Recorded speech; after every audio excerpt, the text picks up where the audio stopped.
महात्मा बुद्ध एक गांव में ठहरे थे। वे प्रतिदिन शाम को वहां पर सत्संग करते थे।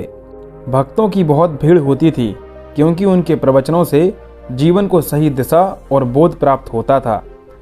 बुद्ध की वाणी में गजब का जादू था। उनके शब्द श्रोताओं के दिल में उतर जाते थे। एक युवक प्रतिदिन उनका प्रवचन सुनता था।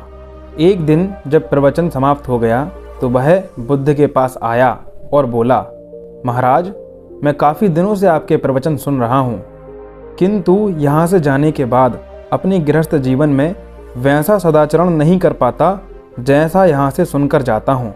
इससे सत्संग के महत्व पर शंका होने लगती है। बताइए मैं क्या करूँ? बुद्ध ने युवक को एक बांस की टोकरी दी और कहा, जाओ इसमें जल भर कर लाओ।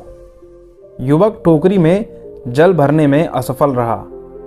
बुद्ध ने यह कार्य निरंतर जारी रखने के लिए कहा। युवक प्रतिदिन टोकरी में जल भरने का प्रयास करता किंतु सफल नहीं हो पाता। कुछ दिन बाद बुद्ध ने उससे पूछा, इतने दिनों से टोकरी में लगातार जल डालने से क्या टोकरी में कोई फर्क नजर आया? युवक बोला, एक फर्क जरूर नजर आया है।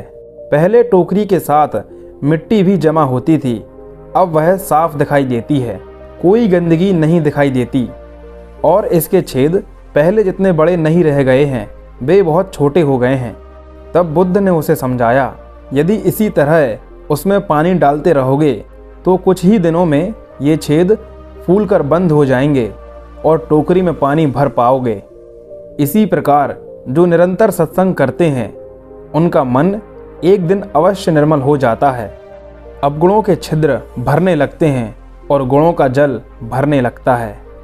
उस युवक ने बुद्ध से अपनी समस्या का समाधान पा लिया। निरंतर सत्संग से दुर्जन भी सज्जन हो जाते हैं, क्योंकि महापुरुषों की पवित्र वाणी उनके मानसिक विकारों को दूर कर उनमें सद्विचारों का आलोक प्रसारित कर देती है।